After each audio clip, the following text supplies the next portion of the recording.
Okay, now let's take a look at the substitution reaction in alkanes. We call that the free radical substitution. Now, the free radical substitution occurs with three steps known as the initiation, propagation, and the termination step. The initiation step occurs with UV light. So UV light, okay, UV light provides the energy to do homolytic cleavage of the bond. Okay, homolytic cleavage means you break the bond in this manner. Okay, so within the bond here, there will be 2 electrons. Okay, and each electron returns to the chlorine. So you will form your chlorine radical over here. Okay, so take note, this is drawn with a single arrow. We call this a fishhook arrow or a single arrow. It shows the movement of 1 electron. So let me show you the dot and cross diagram of this. So what is happening here is, okay, this electron is returning to Cl, this electron is returning to Cl, and you end up with 2 chlorine radicals. So another name for a chlorine radical is actually the chlorine atom. So once you got the chlorine radical or the chlorine atom, it has an unpaired electron, so it is very reactive.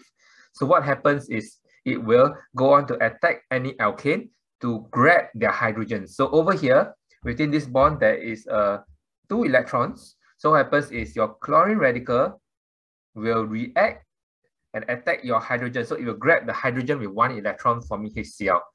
So this electron over here will be on the carbon. So your carbon will now form a radical system. Okay, so this carbon radical will then go on to attack chlorine-chlorine molecule, and then it will once again grab a chlorine with 1 electron. So it will combine with this carbon over here to form a CCl bond, and then a chlorine radical will then be formed once again. So this chlorine radical will then go back to the first step to attack more ethane molecules. So we call this the propagation step because it's a chain reaction. It will go on to attack more ethane molecules to form more monochlorinated products. Okay, so once all this is done, we'll reach the termination step. The termination step is simply all the radicals combining together. So if you take a look, there are a total of 2 types of radical, the chlorine radical as well as the carbon radical. Okay, so each of these radicals will combine together in various ways to form your product. So you can have 2 chlorine radicals forming your chlorine molecule. You can have the carbon radical and the chlorine radical forming a monochlorinated product. And you can have 2 carbon radicals joining to form this butane molecule. Okay, but you need to understand that the free radical substitution, the FRS reaction, is not a very good reaction. It is you cannot control the reaction. There could be a variety of products. So follow this thinking process. So imagine that you form this product. Okay, so imagine that you form this product. So right now, if you form this product,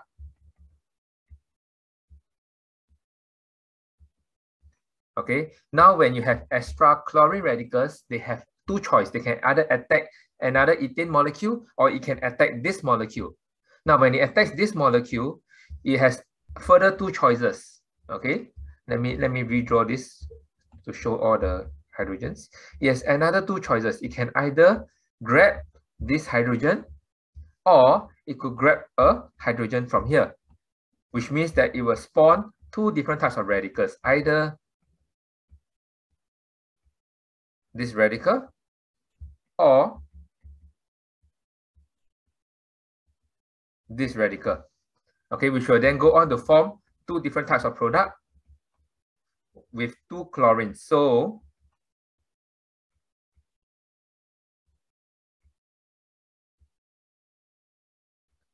okay, and once you form different types of products, your chlorine radical can then go on to form other types of products. So with the free radical substitution reaction, you cannot really control the reaction. You could have a variety of products. You could have mono substitution like this. You could have di substitution, tri substitution, or even more than that. So it's impossible to control this reaction. So usually we do not use FRS as a synthesis process unless absolutely necessary.